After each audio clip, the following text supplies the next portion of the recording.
los objetos. Déjame poner esto en pantalla. Bien. Ahora sí.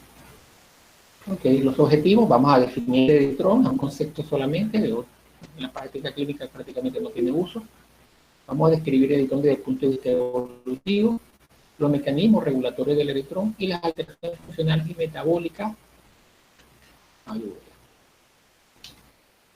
Vamos a ver, la definición de eritrón. El eritrón es esa masa total de eritrocitos circulantes, de todos los eritrocitos que están en sangre periférica, todo lo que está circulando, y sus precursores en médula ósea. O sea, que hay los dos compartimientos de células rojas, las que están circulando, que son los glóbulos rojos circulantes, adultos, maduros, y la generación de relevo, los que vienen después, los precursores que están en la médula ósea.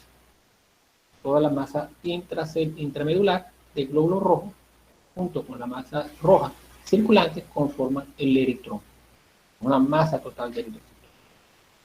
Algunos conceptos diferenciales, que a veces nosotros hablamos de volemia, para entender que es el volumen total de sangre circulante. Es aproximadamente de 6 al 7% del peso corporal de una persona. En el hombre es aproximadamente 70 al 7%, cc por kilogramo de peso, y en la mujer el 6%, 6 cc por kilogramo, en la mujer 60 cc por kilogramo. O más aguado, tenemos más agua, por lo menos más sangre también. Ok. La definición de hematopoiesis. Hematopoiesis no es más que la producción de los distintos, todos los elementos celulares de la sangre. Cuando hablamos de hematopoiesis estamos de glóbulo rojo, de glóbulo blanco y de plaquetas, de los tres elementos, de las tres líneas celulares sanguíneas. Hematopoiesis de todos los elementos celulares formas de la sangre. Mientras que esto ocurre, la hematopoiesis ocurre básicamente en los tejidos hematopoyéticos. En el adulto, el principal órgano hematopoyético es la médula ósea. Estos accesorios están los ganglios linfoides, como el ganglio linfático, amígdala, la placa de Peyer, timo y vaso. Desde la formación del embrión, casi ya a partir de la tercera semana, aparecen los islotes sanguíneos durante la embriogenia. Posteriormente, de células rojas viaja, se desplaza al hígado, ya después del tercer y quinto mes. Aproximadamente ya para el quinto mes es que la médula ósea en el feto es que empieza a producir glóbulos rojos. Y al momento de nacer, prácticamente todo localizado en la producción en la médula ósea. Va migrando de esos de los islotes sanguíneos hasta la médula ósea, y al nacer ya estamos en el médula. En el adulto es la médula ósea el principal órgano. Otros órganos, el hígado, el vaso, podrían producir glóbulos rojos en el adulto, pero en situaciones especiales, no en situaciones normales. Como ven, aquí tenemos todo el componente de la hematopoiesis total, global, partiendo del pool de la célula madre pluripotencial, el stem cell. Esta célula madre pluripotencial tiene la capacidad de dividirse y mantener la línea celular. Se divide en una célula idéntica, es una división, producir otra idéntica. No hay ningún cambio ni estructural ni funcional. Pero también puede dividirse y transformarse en unidades formadoras de colonia ya comprometidas. El potencial puede diferenciarse a cualquiera de las líneas celulares, blanca, roja o plaqueta. La primera división y transformación de ello va a las unidades formadoras de colonia, donde están dos grandes grupos: la unidad formadora de colonia de la serie linfoide y la unidad formadora de colonia mixta, la de eosinofílica, la monocítica y macrofágica. Esta serie linfocítica es la que da origen a los linfocitos, tanto la linfocito T como la linfocito B. Esto lo debieron haberlo visto en la leucopoiesis, en la clase de glóbulos blancos. Esta célula madre pluripotencial mixta puede diferenciarse a las distintas líneas celulares. Lo que nos interesa hoy es ver qué es la formación de los eritrocitos, que es esta línea que está acá. Cuando ellos se transforman en forma de células comprometidas, diferenciadas, y posteriormente van a madurar hasta la forma eritrocitaria. Pero también de el pluripotencial están las plaquetas y están todas las líneas de células blancas, todas las blancas que vienen en esta línea. Todo esto es el concepto de hematopoiesis, todas las líneas celulares. ¿Cuál es el hemograma normal? No, el hemograma de sangre periférica es quizás que ustedes estén acostumbrados, cómo es la distribución de las células sanguíneas en la sangre periférica, que están alrededor de 4.8 a 5.5 millones por milímetro cúbico, en el hombre de 4.8 a 4, de 4.2 a 4.8 millones en la mujer. Esto es como valor absoluto de glóbulos rojos, mientras que los leucocitos están de 4.500 a 10.000 y las plaquetas de 350.000 y 400.000. Estos son valores promedios normales que van a encontrar en la literatura. Hay variaciones por grupos étnicos, altura sobre el nivel del mar, hay una cantidad de elementos que pueden modificar, pero son valores promedios.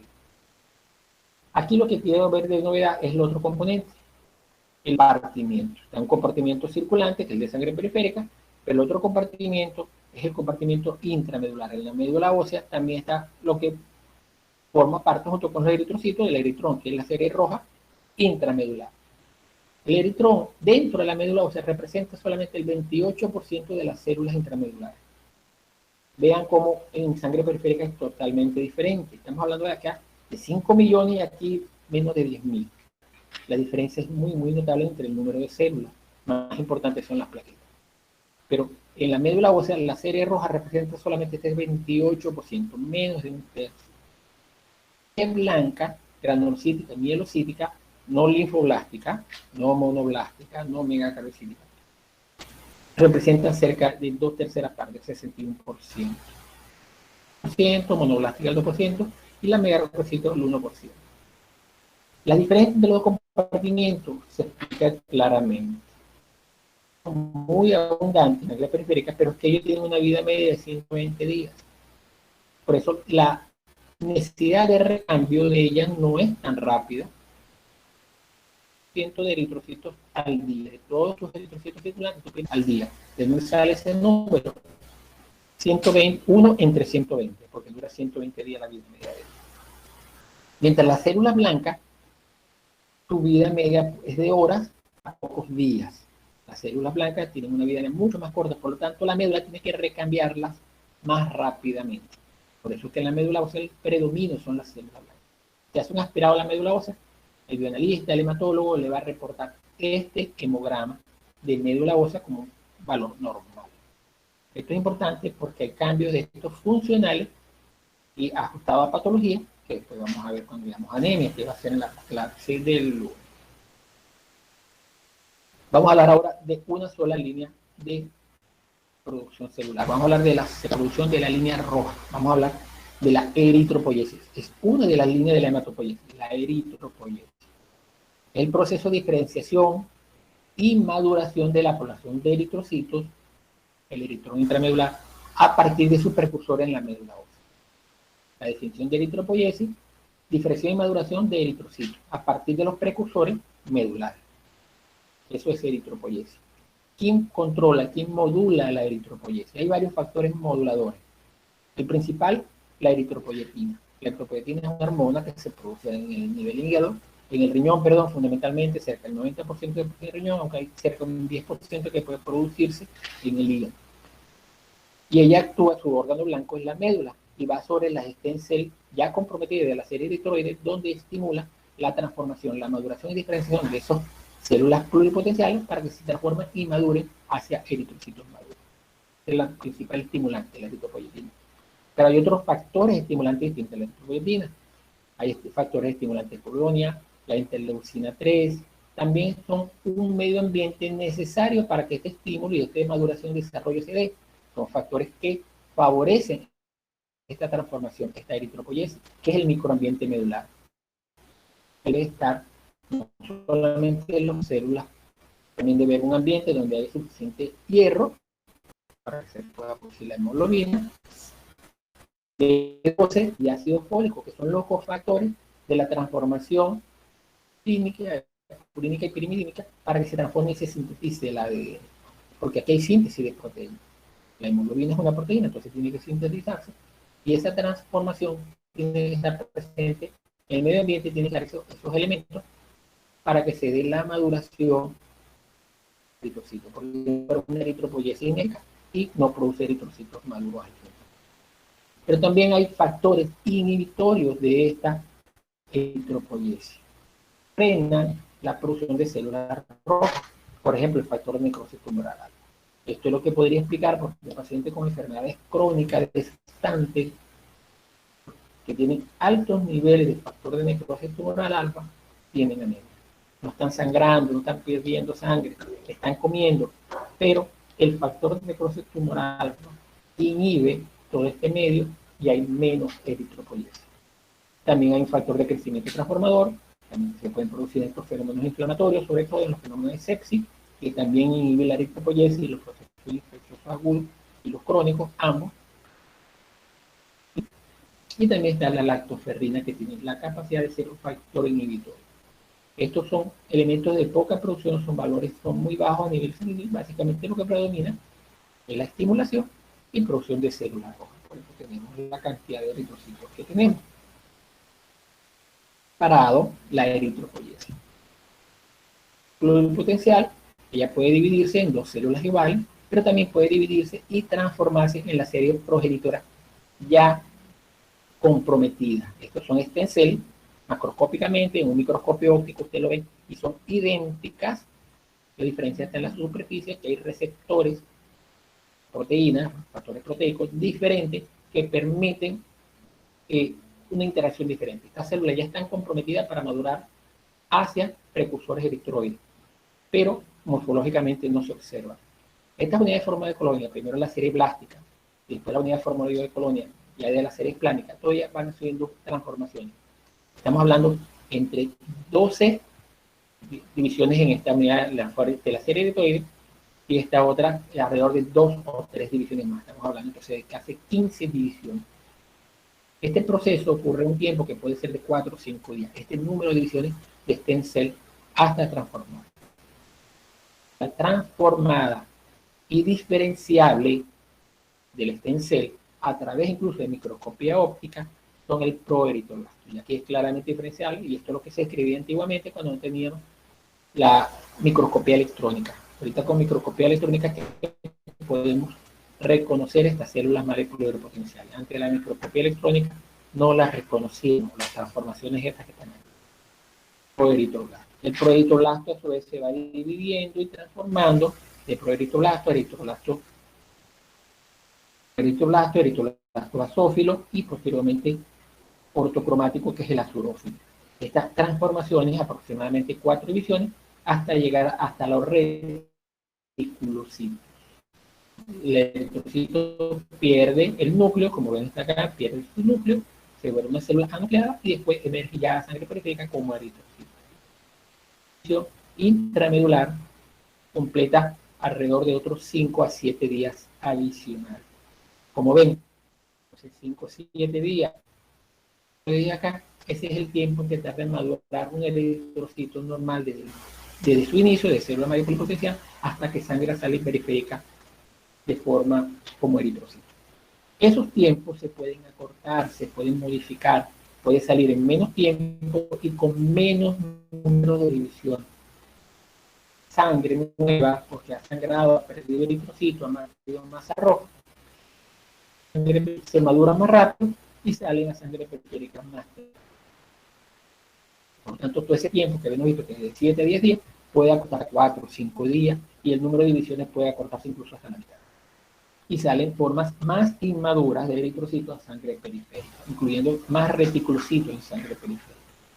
Eso ocurre siempre cuando hay necesidad, cada vez salen más jóvenes a cumplir la función. Vamos a hablar de la eritropoyetina. ¿Cómo actúa la eritropoyetina? Ella omite número de divisiones, lo que les había dicho. Les he dicho que vean que aproximadamente 15 por una parte, 4 más por la otra, hablamos de 19, 20 divisiones celulares. Cuando hay mucha cantidad de eritropoyetina, este número de divisiones, hay menos divisiones. Puede haber 10 divisiones, 12 divisiones, 14 divisiones. ¿Para qué? Omitir el número de divisiones para que sea más rápido. Rojo que circule y si tienen que hacer menos divisiones, más rápido van a estar en sangre periférica. La eritropoyetina tiene ese efecto. Acorta el tiempo de maduración. Habíamos dicho que puede ser de 7 a 10 días. Puede ser 4 o 5 días en que aparezca un nuevo eritrocito en sangre periférica. Menos divisiones, más rápido, más eritrocitos circulando en menor tiempo va a compensar o va a intentar compensar la anemia que está presentando el paciente. otra acción de la eritropoyetina. Dentro de la médula ósea, que es el sitio de acción de la eritropoyetina, va a haber este cambio. Habíamos dicho que la médula tiene básicamente células blancas, más del 62%, 61%, mientras que las células rojas representaban como el 28-30%. La relación mieloide-eritroide era aproximadamente 2:1. Cuando hay acción de la eritropoyetina, eso se va a estimular dentro de la médula que aumente la proliferación eritroide. Entonces el número de eritrocitos dentro de la médula ósea va a aumentar de los precursores eritroides. A igualar o la serie, van a ser una relación 40 y 40, 45, pues más o menos mitad y mitad. Puede llegar a convertirse en una relación 1:1 dentro de la médula ósea. Una médula ósea, un paciente anémico, cuando la médula responde, la causa de la anemia no es la falla medular, es una médula reactante o reactiva, va a encontrar este desplazamiento mieloide-eritroide a una relación 1:1. Eso se llama hiperplasia o proliferación eritroide. También es esto de la eritropoyetina. La expansión del tejido de la médula ósea. Recuerda que la médula ósea está dentro de la médula del hueso, en la parte central, mientras que la parte cortical es la parte externa, que es la más sólida. El tuétano del hueso, la parte central, ahí donde está la médula ósea. Cuando usted tiene un cuadro, un paciente con una anemia crónica, una anemia congénita, en el caso de los niños con talasemia, con ese tipo de enfermedad, ellos tienen constantemente aumento del estímulo de la eritropoyetina. Por lo tanto, va a actuar sobre la médula ósea, donde está la parte medular, donde está la parte proliferante eritroide, y la va a expandir. Va a haber una expansión del tejido de la médula ósea. ¿A qué? A expensa de la cortical del hueso. Entonces vamos a tener huesos más delgados con una médula más gruesa, más amplia. Eso hace que los huesos sean más frágiles, se pueden fracturar, entonces puede haber fracturas patológicas, deformidades óseas. Estas son también complicaciones que se pueden ver en estos pacientes con anemia crónica. Y la acción de la eritropoyetina es la que debilita ese hueso porque expande la médula, que es básicamente tejido graso, y pierde cortical. Es como que el agujero del hueso, la parte central, se hace más ancho, y el hueso no, es la médula la que se va haciendo más ancho. Y también por acción de la eritropoyetina puede haber una reversión a los sitios fetales de eritropoyesis, lo que les había mencionado. Usted puede empezar a producir eritropoyesis o producir glóbulos rojos en el vaso, en el timo, en el hígado, en esos sitios preexistentes que durante la embriogénesis, durante la etapa fetal, habían sido productores de eritropoyetina. Esto puede compensar parcialmente, muy poco. Un hígado produciendo glóbulos rojos, la capacidad que ella tenga de producir glóbulos rojos es muy pequeña, aunque haya mucho eritropoyetina. Una reacción muy parcial, simplemente como un recordatorio que ese órgano puede tener esa capacidad, pero no es realmente un sitio que produzca una gran transformación. Habíamos hablado de la eritropoyetina como la principal hormona eritropoyética, su producción es renal, como había dicho, en las células yuxtaglobulares, pero ella no es la única hormona eritropoyética. Hay otras hormonas que tienen capacidad eritropoyética menos potente que la eritropoyetina. Entre ellos tenemos los corticoides. Los corticosteroides, como los andrógenos, sobre todo las hormonas masculinas, testosterona, tienen una capacidad de estimular la médula ósea y producir glóbulos rojos. Por eso es que los hombres en promedio tienen 1 gramo de hemoglobina más que las mujeres. Lo que vimos en la sangre periférica, eso es básicamente por el efecto androgénico, que son hormonas tanto de corteza suprarrenal como, por supuesto, de gónadas, que son corticosteroides. También tiene un efecto de hormona eritropoyética, la hormona tiroidea. Los pacientes hipotiroideos, por su naturaleza, tienen una tendencia a tener anemia, porque el efecto eritropoyético de la hormona tiroidea está presente. Cuando falla la hormona tiroidea, el paciente hace anemia. Muy leve, pero la hace. ¿Okay? También tiene un efecto eritropoyético la hormona de crecimiento. También la vamos a ver en la parte de endocrinología cuando hablemos de hormonas hipofisiarias. La hormona de crecimiento es la que permite el crecimiento lineal óseo. En los niños, si no está presente, ocurre el enanismo. Si está ausente en el adulto, aparte de anemia, también hay un envejecimiento precoz por déficit de hormona de crecimiento. Esto lo vamos a ver cuando veamos hormona de crecimiento. Ella tiene capacidad eritropoyética. Usted pierde la hipófisis, tiene insuficiencia hipofisiaria y va a ser también anemia por déficit de esta hormona eritropoyética secundaria, pero con capacidad de producir anemia cuando estamos cerca. ¿Cómo se regula la eritropoyesis? Entonces habíamos dicho que en el riñón, en las células peritubulares y extraglomerulares, ahí es donde se produce la eritropoyetina. Más del 90% se produce. Una pequeña proporción, 5 o 10%, puede producirse entre los hepatocitos en el hígado como órgano accesorio. Pero la principal sitio de producción es el riñón.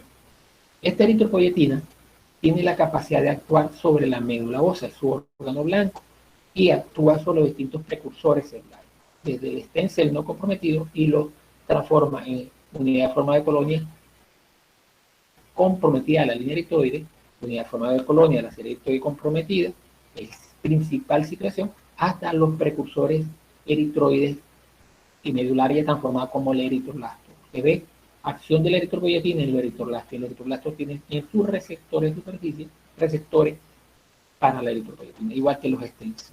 Este es el sitio de acción de la eritropoyetina. Entonces, ¿qué hacen ellos? Lo que conocemos, las divisiones celulares, la maduración y transformación de estas células con este stem cell en eritrocitos maduros. Todo este proceso es estimulado por eritropoyetina. Cuando hay exceso de eritropoyetina, esto ocurre más rápido. Cuando hay deficiencia, esto es más lento y se va a expresar en esto, en el volumen de células rojas circulantes, mayor o menor. Masa de células rojas, los eritrocitos, el eritrón, pero la parte circular. Si usted tiene poco glóbulo rojo, ¿qué es la función del glóbulo rojo? Fundamentalmente, llevar oxígeno a los tejidos. Si usted tiene poca masa celular, los sensores de oxígeno de los tejidos van a estar activados por la hipoxemia que se está presentando. Eso es lo que ocurre en el riñón. En el riñón hay un sensor de oxígeno. Cuando el riñón percibe que está entrando poco oxígeno, él piensa que hay pocas células rojas llevando oxígeno. Por eso produce eritropoyetina, para que haya más células rojas que lleven oxígeno y corrige el problema. El mecanismo compensatorio es este biofeedback. Entonces, cualquier situación que produzca una disminución de la masa de roja celular, anemia, va a producir un aumento de la producción de eritropoyetina, mientras el riñón esté sano, por supuesto. No solamente es masa roja celular, puede ser también que haya oxígeno atmosférico bajo, presión parcial de oxígeno disminuida.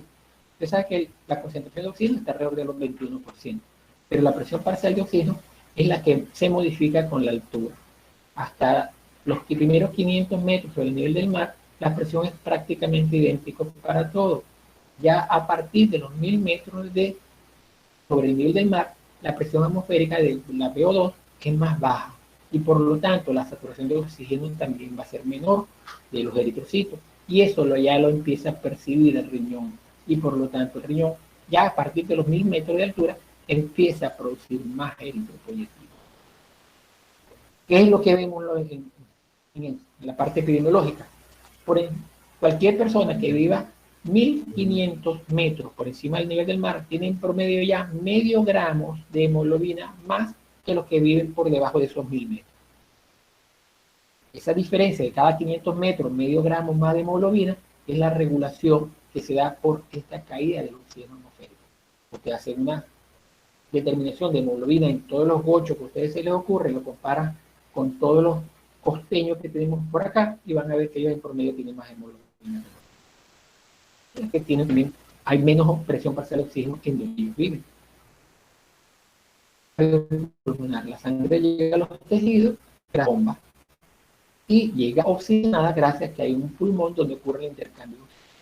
Si tiene usted una alteración de la función cardiopulmonar, usted puede tener hipoxemia, una saturación de oxígeno baja tasa de oxígeno, aunque haya células rojas en cantidad normal, pero llegan con menos oxígeno, interpreta igual. Hipoxemia aumenta la producción de eritropoyetina. Por eso es que los pacientes, por ejemplo, que tienen los fumadores, que tienen una enfermedad pulmonar, un bronquítico crónico, el cigarrillo hace que aumente la hemoglobina. Discretamente, mientras más severo la enfermedad pulmonar por el cigarrillo, más aumenta la hemoglobina. Un fumador crónico puede tener 17 de hemoglobina. Y no es que sea bueno, eso es malo, eso es una compensación de su falla pulmonar. También los pacientes con cardiopatía. Si usted tiene un cortocircuito, una cardiopatía congénita, por ejemplo, una persistencia de comunicación interventricular, la sangre pasa del corazón derecho al corazón izquierdo sin pasar por los pulmones, esto es hipoxemia. Esa sangre desoxigenada va a la circulación, el riñón lo percibe como hipoxemia. Produce eritropoyetina. Esos niños con esa cardiopatía congénita generalmente tienen la hemoglobina muy alta. 18, 20 de hemoglobina, pero es un mecanismo compensatorio por la misma patología que impide la oxigenación correcta de la sangre. El volumen sanguíneo ya lo dijimos, si tienes anemia por pérdida, por no producción, eso lo vamos a ver en la clase de anemia, cualquiera de estas condiciones, aumenta la porción de eritropoyetina. La concentración de hemoglobina, aquí vamos a depender de los factores eritrocitarios, el hierro, el complejo B, también producción de eritropoyetina. Y por supuesto la afinidad de la hemoglobina por oxígeno, que es otro de los factores que altera la liberación del oxígeno que está unido al glóbulo rojo en el tejido para su utilización.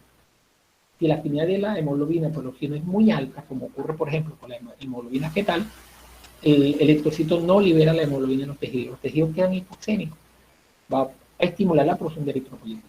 No porque no haya célula roja, sino porque no llegó el oxígeno.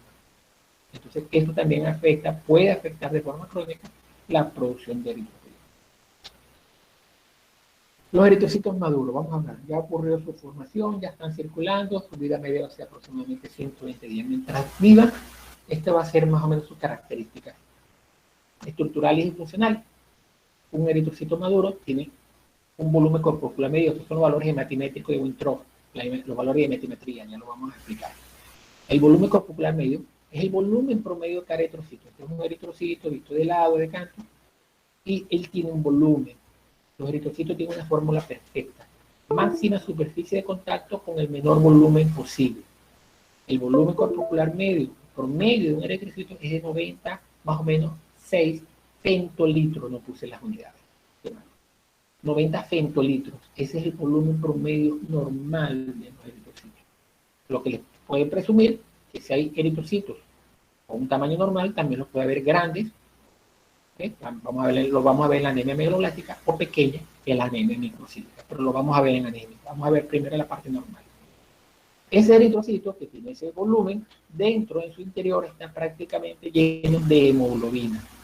Esa hemoglobina dentro de la masa, dentro de cada eritrocito, es de aproximadamente 30, más o menos 2 picogramos. Cantidad de hemoglobina contenida en un eritrocito. Entonces se expresa en unidades de picogramos. Eso es cada eritrocito. En cada eritrocito es la cantidad de hemoglobina en promedio que hay. 30 picogramos. El punto es que no todos los eritrocitos tienen el mismo tamaño. Hay eritrocitos más grandes, más pequeños, hay variabilidad de tamaño. Por lo tanto, la forma correcta de medir la cantidad de hemoglobina que están dentro del eritrocito es utilizando la concentración de hemoglobina corpuscular media.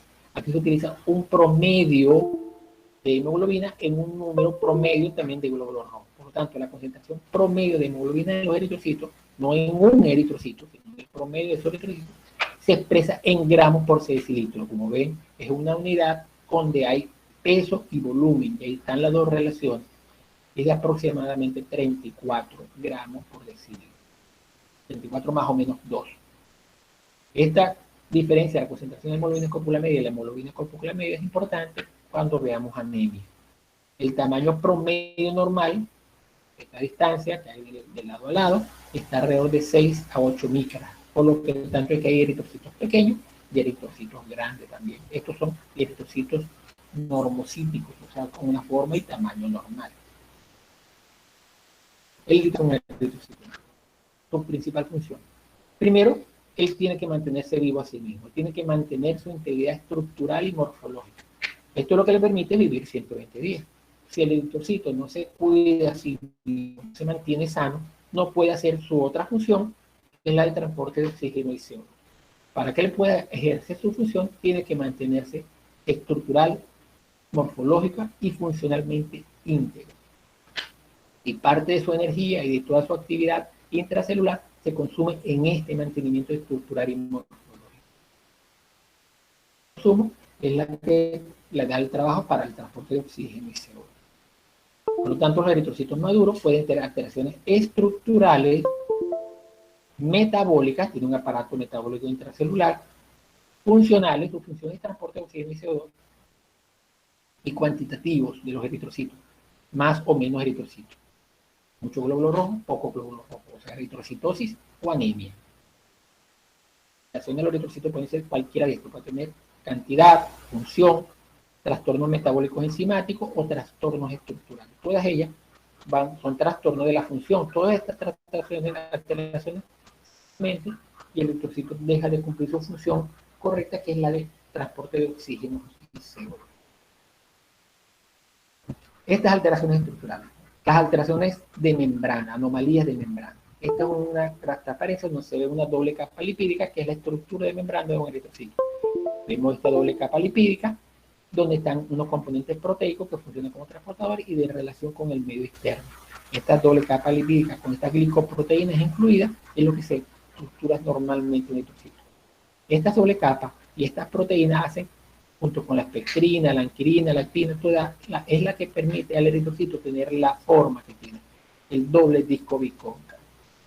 Si usted tiene una lesión estructural de la membrana del eritrocito, el eritrocito pierde su forma, que es la forma ideal para que pueda ejercer su función. Se ponen rígidos, se ponen redondos, adquieren formas bizarras, no se mantienen vivos porque no son capaces de relacionarse con el medio externo, no mantienen actividades de sus bombas y fallan y producen hemólisis, se destruyen. Entonces, las anomalías de la membrana, las dos anomalías de membrana más frecuentes es la esferocitosis y la eliptocitosis. Y se está referido a un trastorno de la espectrina. Las hemoglobinopatías. Dentro del eritrocito, la doble capa lipídica, que es su cáscara, su membrana, que es lo que hay adentro, básicamente hemoglobina. Entonces, es una alteración estructural, o se expresa como una alteración estructural del eritrocito, las alteraciones de esa hemoglobina. Como recuerdan, la hemoglobina normal del eritrocito son 2 cadenas alfa y 2 cadenas beta. ¿Okay? Esa es la conformación de las 4 principales globinas que están dentro de la hemoglobina. Cada una de ellas tiene su anillo pirólico, por acá se ven, donde están los anillos en y donde se va a unir el hierro y el oxígeno asociado a él. Esta relación de estas dobles cadenas, primero hay una cadena lineal de globinas, su plegamiento, su interacción en el espacio y su posterior interacción con las cadenas beta, las 2 alfa y las 2 beta, que es la estructura cuaternaria, la forma en que ella se plega, es la estructura secundaria, y la secuencia de aminoácidos es la estructura primaria. Entonces, como ven, eso lo ven en la teoría de proteínas cuando vieron bioquímica. Las hemoglobinopatías son alteraciones de estas estructuras.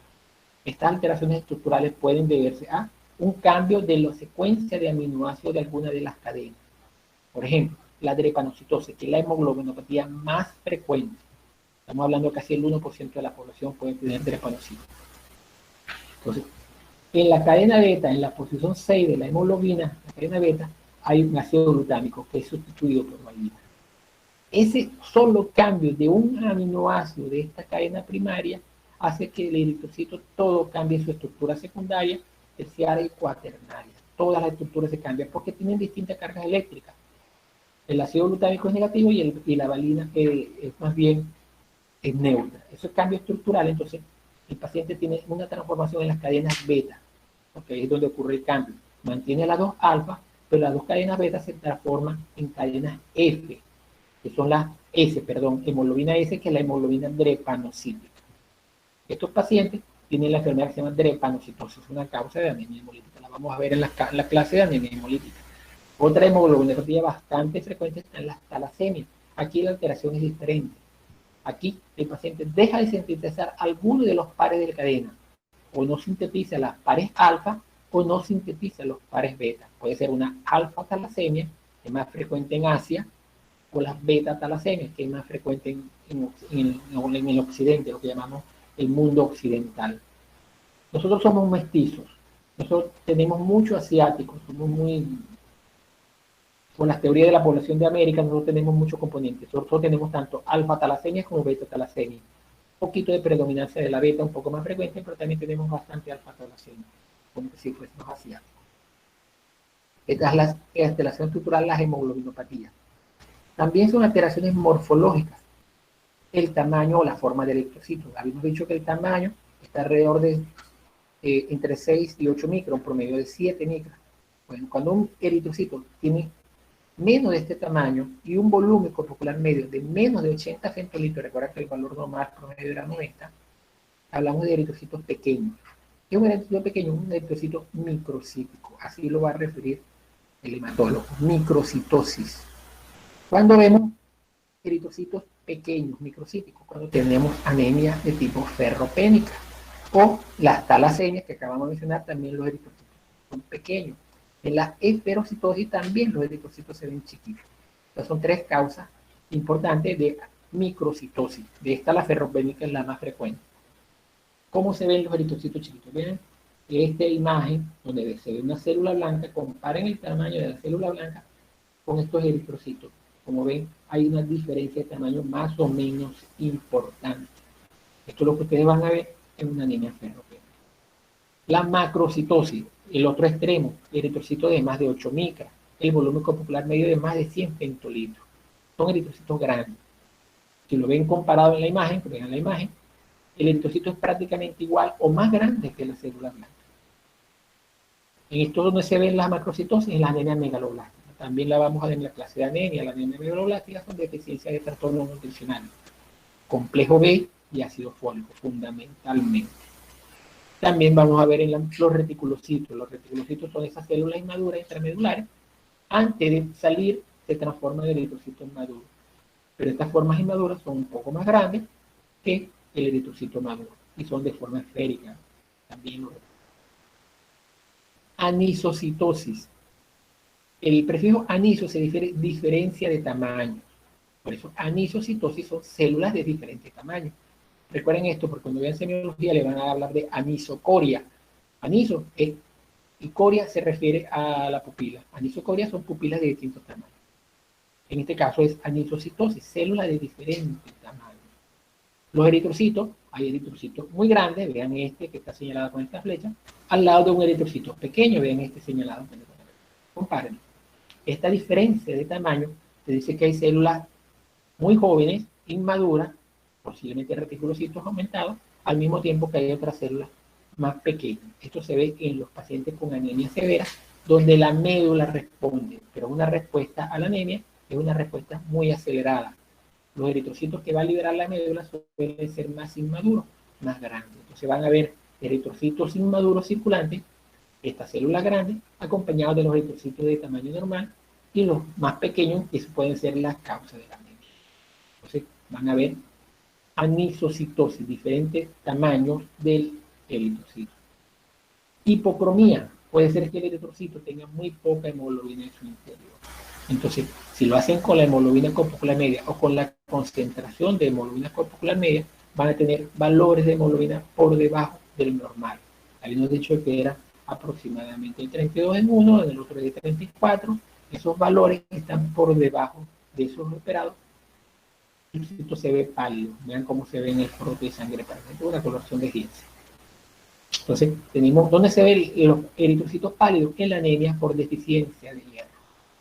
En la anemia ferropénica se ve anemia hipocrónica. También puede verse pálido en la megaloblástica, pero es por el crecimiento del eritrocito. No es que tengan más hemoglobina, no pueden tener más hemoglobina, simplemente son más grandes y se ven un poco más pálidos. Poiquilocitosis. Estos son eritrocitos de distintas formas. Los eritrocitos normales es el doble disco bicóncavo, en la estructura normal de un eritrocito. Pero en esta paciente, cuando hay poiquilocitosis, se van a ver eritrocitos en diana, eritrocitos en forma normales, alargados, en forma de luna, en forma de lágrima, como este que está acá, que está otro en forma de lágrima. Esas diferencias de forma, muchas formas, eritrocitos de muchas formas distintas, se llama poiquilocitosis. ¿Dónde se ve eso? En anemia con respuesta medular. Lo que mismo que vimos con la anisocitosis. Esas eritrocitos anómalas en forma y tamaño normal, también es una médula que está respondiendo y expulsando células inmaduras a sangre periférica. Entonces, lo más común es que el anatólogo, el bioanalista, que lo reporte como anisopoiquilocitosis, es la combinación de las dos cosas. Diferentes formas y diferentes tamaños. Entonces ven los anémicos severos, pero con una médula reactiva, reactante. La médula responde y por eso que están esas fórmulas inmaduras en sangre periférica aumentadas. ¿Ven qué? Dianocitosis. Son eritrocitos en forma de diana. Cuando hablamos de diana, estamos hablando de como el tiro al blanco. Son células con un anillo periférico muy denso y un acúmulo central de hemoglobina. Si lo ven acá, ven este eritrocito. Ven cómo tiene un anillo periférico denso, se ve muy intenso el color, y en el centro un punto que es el anillo central de acúmulo. Esto es hemoglobina acumulada. El tiro al blanco, la diana. La diana es el tiro al blanco. Este target de diana, sobre todo en las talasemias, se observan con bastante frecuencia en la dianocitosis. Pero también se puede ver una paciente con hepatopatía severa, como cirrosis, hígado graso, y también puede verse en menor proporción en las anemias ferropenianas. Pero sobre todo en las talasemias es muy característico. También puede haber anillos completamente esféricos, no son doble disco bicóncavo, sino es una pelotica. Pequeña, pero una pelotica, una célula pequeña y esférica. Y el coloreado es completamente uniforme. Ya que como los discos bicóncavos normales, los acúmulos de hemoglobina son periféricos porque la parte central, pero aquí no. Aquí la distribución del glóbulo de la hemoglobina es uniforme porque la es completamente se ve esta célula esférica con acúmulo, sin acúmulo de hemoglobina, sino distribuida uniformemente en toda la pelota, en toda la pelotita. Entonces, célula pequeña, esférica, coloreada uniformemente. Esto es una alteración, la alteración estructural del eritrocito, la doble capa lipídica, espectrina, anquilina, el producto hereditario. Eso es lo que van a ver, lo que veía el flotación de periférica, el hematólogo o el neonalista. La segunda forma más frecuente de alteración morfológica está la ovalocitosis, son eritrocitos ovalados. Como ven, ya como se ven, ovalados no son redondos, sino que son ovalados. También es un trastorno estructural de la doble capa lipídica y las formas de las células que se quieren tienen esta forma ovalada o elíptica. La alteración estructural del eritrocito y también se puede ver en algunas anemias carenciales. Dacriocitos. Los dacriocitosis o los dacriocitos son células en forma de lágrima, una gotita. Por eso que tienen forma de lágrima. Se ve en la paciente con mielofibrosis o el síndrome mieloproliferativo. El síndrome mieloproliferativo es algo muy, muy extenso, muy grande. Quizás lo vieron en parte de leucopoiesis porque puede ser un precursor de enfermedades intramedulares mieloides productivas como las leucemias. Puede ser un estado preleucémico o la leucemia ya establecida, lo que entra dentro de un gran síndrome mieloproliferativo. La mielofibrosis que se sustituye la médula ósea, en vez de ser tejido hematopoieto, por un tejido graso, fibrótico. Entonces, él como que hace expulsión de los elementos celulares fuera de la médula, y estas células expulsadas que pierden su espacio por la fibrosis es la que vemos estructuralmente anómala en sangre periférica. O mieloptisis también se llama, elementos medulares fuera de su sitio. El término tisis significa eso. Esquistocitosis, son eritrocitos espiculados. Vean este eritrocito que parece un erizo. ¿Ok? La esquistocitosis son eritrocitos fragmentados con rotura de membrana. Vean este pedacito roto, este otro que perdió un pedazo, este otro que crenó completamente. Se ve en la anemia hemolítica microangiopática. ¿Dónde ocurre esta hemólisis? En la circulación periférica, en microangiopática, a nivel de los capilares. Los eritrocitos son atrapados por un proceso inflamatorio dentro del vaso sanguíneo, un proceso séptico, por ejemplo, y cuando pasa el eritrocito por ahí es atrapado y destruido, lo rompen, lo fracturan y circulan los pedacitos, que es lo que ve el hematólogo. Entonces ve esquistocitosis. Entonces en la coagulación intravascular diseminada, en la sepsis, en cualquier patología donde haya ese trastorno de coagulación intravascular. Por ejemplo, que estemos viendo coagulación intravascular, de tomar todo retenido. Eso también es una clase que vamos a ver en los trastornos de la hemostasia. Trastornos del embarazo, hipertensivo, sepsis también. La drepanocitosis, la alteración de la hemoglobina más frecuente. La drepanocitosis, como les había dicho, es un intercambio de la posición 6, del aminoácido de la posición 6 de la cadena beta, ácido glutámico borbolino. Entonces, la célula cambia conformacionalmente, cambia su estructura y agarra una forma de hoz. En forma de hoz, que es como una bananita. Vean esto es una hoz o una banana, como ustedes lo quieran ver. Porque la hoz, quizás ustedes no voy a hablar más de la banana que de la hoz. La hoz es esa cuchilla en forma ovalada que se utiliza para cortar, para cegar, lo utiliza mucho para desmalzar, para cortar el trigo. Ustedes lo van a ver en estos días de Halloween, quizás habrá uno por ahí disfrazado de la muerte, que andan con un cuchillo y un grandísimo, pegado en un palo en la punta del palo. Esa es la hoz de la muerte. Bueno, esto es una hoz. La bandera de la Unión Soviética. Nada político que te decía presidente que iban a cortar la cabeza si no estaba de acuerdo. La drepanocitosis, entonces, la hemoglobinopatia más frecuente, generalmente las células tienen, cuando se desoxigenan, adquieren esta forma, se agrupan y se hemolizan. Una anemia hemolítica estructural de la hemoglobina. Células falciformes o células en forma de hoz o empanada. Equinocitosis son células crenadas, células con proyecciones dentadas uniformes. Vean esto que aparece acá, una estrellita. No es tan marcado como aparece en la quistocitosis, pero aquí con estas espículas más pequeñas, como un pequeño erizo, como si estuviera despeinado también podría ser. Estas pequeñas espículas dentadas muy uniformes, las especulaciones, semejan a un erizo de mar, se ven en los pacientes con uremia, falla renal crónica importante, con acumulación de sustancias nitrogenadas.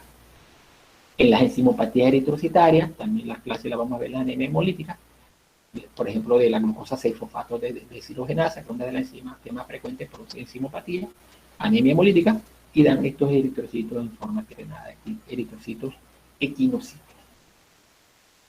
Otras alteraciones morfológicas están la estomatocitosis. En la estomatocitosis los eritrocitos es como que tuvieran una boca. Estoma significa boca. Ellos son cóncavos convexos. En una de las partes de los eritrocitos estuvieran como cortados y hacen una forma de ánfora. Esa parte que están estructuralmente, entonces vean, no es el doble disco bicóncavo, uno es cóncavo pero el otro es convexo. Entonces da esa forma mixta del eritrocito, como que si fuera un plato invertido, una ánfora, un bol, y da esa forma. Depresión central en forma de boca, y ese es el estómago, o el estómago del estomacocito. Se ven enfermedades hepáticas y también una enfermedad estructural que se llama la estomatocitosis hereditaria, otra alteración de la estructura de la membrana del eritrocito. La acantocitosis son las con proyecciones espiculadas, pero menos proyecciones espiculadas y la distribución es más irregular. Vean esta por acá. Esta es una célula de escasa proyección especular con distribución completamente convexa. Son los acantocitos. Se ve que los pacientes con cirrosis alcohólica, pacientes post-esplenectomía, ya no, el vaso no va a estar eliminando estas células anormales. La beta-lipoproteinemia, una enfermedad congénita, severa de niños, no la van a ver en adultos, la pueden ver en niños. La deficiencia de piruvato quinasa, que es la segunda enzimopatía más frecuente, o sea, anemia hemolítica por el trastorno metabólico de la piruvato quinasa, también la vamos a ver en la clase de anemia hemolítica, y dan estos eritrocitos anormales. Como ven, observando un frote de sangre periférica, podemos orientar un diagnóstico por la patología asociada a ese trastorno. Por lo tanto, es importante el reporte del hematólogo o del bioanalista cuando nos dan estas alteraciones estructurales. Alguno de ellos le manda un reporte de una hematología especial que le hicieron y le habla de acantocitos. Ustedes deben pensar que puede tener cualquiera de estas alteraciones que también. Y así en cada uno de los ejemplos que nos. Las alteraciones metabólicas. El eritrocito también tiene que mantenerse vivo y para eso tiene que tener un aparato metabólico productor de energía y con ello mantener su actividad funcional. La actividad funcional va dirigida a distintas cosas, a preservarse a sí mismo, la integridad de su membrana, la integridad estructural, el equilibrio iónico y el transporte de oxígeno. Por lo tanto, las principales, aquí hay más de 18, 20 enzimas intraeritrocitarias. Todas ellas pueden estar deficientes y pueden producir una forma de anemia hemolítica. Pero las más frecuentes son estas que están en un círculo verde, que son las que tenemos acá escritas. Vamos a mencionar las 6 más frecuentes que están acá.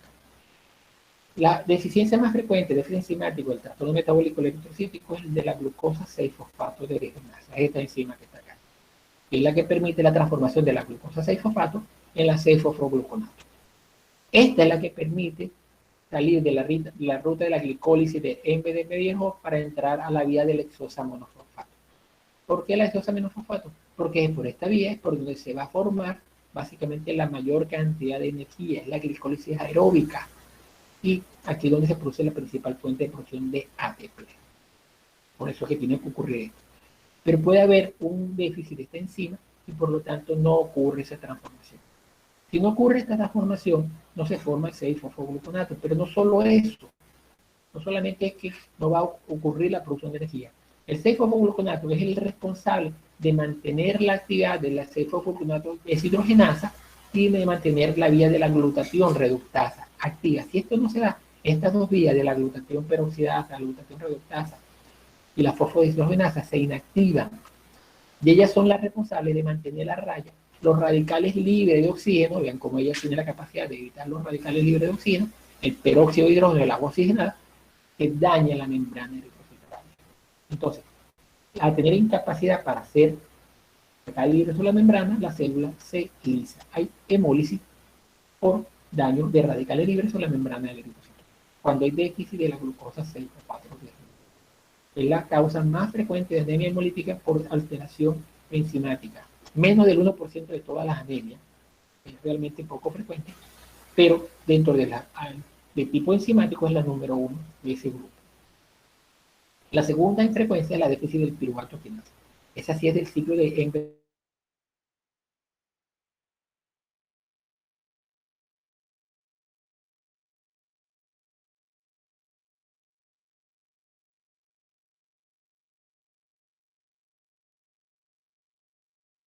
Produce que se acumulen todos los precursores de esta vía, donde está el 2,3-difosfoglicerato. Si recuerda, el 2,3-difosfoglicerato es el 2,3-DPG. ¿Qué hace el 2,3-DPG? Es el se une en la cadena beta y disminuye la afinidad de la hemoglobina por el oxígeno. Si no hay déficit de 2,3-difosfoglicerato, el oxígeno no se libera de la hemoglobina en los tejidos y ahí procede. Hay un trastorno funcional por afinidad de la hemoglobina por este trastorno enzimático, la deficiencia de la piruvato quinasa. La segunda causa más frecuente de anemia hemolítica. Otras menos frecuentes, pero también importantes, está la fosfoglicerato quinasa. Aquí está la fosfoglicerato quinasa. Y aparte de producción de energía, esta energía es la necesaria para mantener la actividad de las bombas iónicas. Entonces, el medio interno del eritrocito se pierde esa capacidad y produce lisis osmótica. El eritrocito se crena por deficiencia de las bombas iónicas. No maneja bien sodio y potasio, se acumula el sodio, arrastra agua, el daño osmótico es extenso y el eritrocito explota por déficit de fosfoglicerato. También está la gliceraldehído 3-fosfato deshidrogenasa, esta que está acá, que es la que mantiene la relación de formación de la hidrogenada a fosfato. Es la incapacidad de mantener la hemoglobina de forma reducida y se forma la metahemoglobinemia. ¿Qué es la metahemoglobinemia? Es una hemoglobina que tiene incapacidad de liberar oxígeno en los tejidos. La metahemoglobina tiene alta afinidad por el oxígeno, no lo libera los tejidos y el paciente se pone literalmente cianótico. Hemos visto algunas metahemoglobinemia, no son muy frecuentes, producido por envenenamiento por tóxico, un aceite de oliva que está contaminado con un producto parecido y eso produce metahemoglobinemia. El paciente nos consulta por eso, porque estaba azul. El resto de sus funciones estaban bien, porque el nivel de metahemoglobinemia todavía no lo comprometía la vida, pero sí lo suficiente para que el paciente estaba cianótico completamente, el paciente azul. Y no sabemos la causa, hasta hicimos los niveles de hemoglobina, la metahemoglobina estaba elevada, la saturación de oxígeno conservada, porque el capta el oxígeno, lo que pasa es que no lo libera, hasta que por interrogatorio llevamos al aceite ese importado de Portugal, que estaba totalmente contaminado, y se desencadenó después la persecución de todo el centro naturista que estaban vendiendo ese aceite para recogerlo, antes de que mataran a alguien. Vimos 2 casos de eso, después no lo vimos más, afortunadamente. Eso es la emergencia del Rosetti, que se ve de todo. También está la deficiencia del 2,3-DPG mutasa. El 2,3-DPG mutasa es la que hace este shunт. El 2,3-DPG, que es el bifosfoglicerato mutasa, hace que el 1,3-bifosfoglicerato se transforme en 2,3-bifosfoglicerato, que es el 2,3-DPG. Sin esta transformación, hay no hay formación del 2,3-DPG y el aumento de la afinidad de la hemoglobina por oxígeno. Esta es otra vía que también ocurre con acumulación, en este caso no formación, perdón, del 2,3-DPG. Aquí porque se acumula y aquí porque no se forma el 2,3-DPG. Esta es la derivación de Rapaport-Ehrenberg, así se llama esta derivación. No se aprendan esos nombres, simplemente dónde están ubicadas el cortocircuito y cuáles son las más frecuentes y cuál es la manifestación clínica de estos pacientes. Anemia hemolítica en todo. Y por último hablamos de las estructurales, de las metabólicas, ahora vamos a hablar de las estructuras funcionales de la hemoglobina. La hemoglobina tiene que captar el oxígeno en los pulmones y liberarlo en los tejidos. Una vez que libera el oxígeno en los tejidos, ahí capta una pequeña cantidad de CO2 y transportar el CO2 de vuelta a los pulmones para que sea liberado en la respiración. Es decir, transporte de gases. Esa es la función de los eritrocitos. La alteración de la afinidad de esta función sea la alteración de la afinidad de la hemoglobina por los citos. Puede ser que la afinidad esté aumentada o esté disminuida. Si está aumentada, no se libera el oxígeno en los tejidos. Si la afinidad está disminuida, no se capta el oxígeno en los pulmones. En ambos casos, cualquiera de los dos extremos es malo. A ver, aquí tiene esta curva, ustedes la vieron en bioquímica, que es la curva de disociación de la oxihemoglobina. Vean cómo tiene esta forma de S. En este pequeño rango, la hemoglobina pasa de una saturación mínima de 20 a una saturación máxima de casi 100 de oxígeno. En un pequeño rango de la concentración de oxígeno, entre 20 y 40, vean cómo pasa esta transformación. Esto se sale de la curva dentro de este rango por estos cambios. La acidosis, el aumento de los hidroiones, el aumento del 2,3-DPG, el aumento de la temperatura, la fiebre o el aumento de la PCO2, acidosis respiratoria, cualquiera de estas condiciones desplazan la curva hacia la derecha. ¿Qué pasa si aumenta la curva derecha? Hay una disminución de la afinidad. Todo lo contrario, un aumento de la afinidad. ¿Cuándo ocurre? Cuando hay alcalosis, disminución de los hidrogeniones, disminución de las PCO2 en la hipotermia o la disminución de la producción del 2,3-DPG. Esta disminución de la afinidad, la hemoglobina, ya como la curva está muy alta, se va a pegar en los eritrocitos, se va a ver la alta afinidad, pero no se va a liberar en los tejidos. Entonces, estas son las condiciones funcionales en la función del eritrocito. Entonces, alteraciones cuantitativas. Este es el comienzo de la próxima clase cuando vamos a hablar de anemia. Pero las alteraciones cuantitativas pueden ser en exceso o en defecto. Entonces, pueden ustedes tener muchos glóbulos rojos y es una enfermedad, o pueden tener pocos glóbulos rojos y es anemia.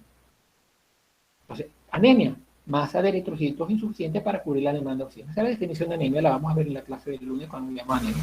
Disminución de la hemoglobina por debajo de los valores normales según la edad y el sexo. Eso es anemia. Y voy a utilizar estas dos definiciones en la clase del lunes. Vamos a hablar de la otra, el exceso de eritrocitosis. ¿Ok? Entonces, la eritrocitosis es un exceso de masa roja circulante que está representada por estos valores. Puede tener más de 7 millones de glóbulos rojos por milímetro cúbico, puede tener una hemoglobina de más de 18 y un hematocrito de más de 55. ¿Qué pasa con esta masa roja tan alta? La célula es más viscosa, tiene mucha carga celular, es la sangre más pesada. Estos son factores protrombóticos. Es muy fácil que estos pacientes con esta masa eritrocitaria tan alta sufra de trastorno trombótico tromboembólico, infarto cerebral, coronario, de la intestino economía. Esto es trastorno eritrocitario. Esta eritrocitosis puede ser primaria, simplemente una médula que produce mucha hemoglobina, muchos eritrocitos, por ejemplo, una forma primaria, congénita, el niño nació con esa condición, o una forma secundaria. Hay altos niveles de eritropoyetina que son los que producen la cantidad. O sea, las formas primarias con eritropoyetina no baja y las formas secundarias con eritropoyetina alta. Crónico, usted posiblemente tenga la eritropoyetina alta y posiblemente tenga los glóbulos rojos altos. Si tiene una cardiopatía congénita cianógena, posiblemente tenga eritropoyetina alta y tenga la hemoglobina alta.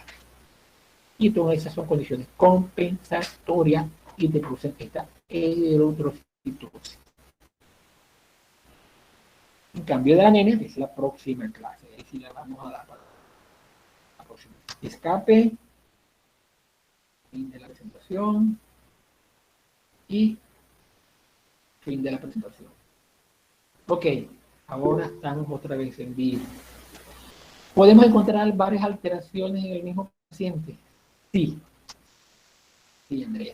No es lo que normalmente busca el médico. El médico trata de poner en un paciente una sola enfermedad que justifique todo su riesgo. Una sola enfermedad tiene que explicar todo lo allá. Tener más de una enfermedad, ¿ves?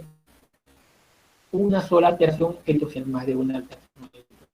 Por ejemplo, la anisotitos y la coagulación el paciente puede tener ambas cosas al mismo tiempo, y es lo más frecuente, que esté una poiquilonicitosis, una mezcla de ambos elementos. La deficiencia de hierro tiene hipocromía y microcitosis. El eritrocito es pequeño y pálido, que también es una condición también que se pueden ver en estos pacientes.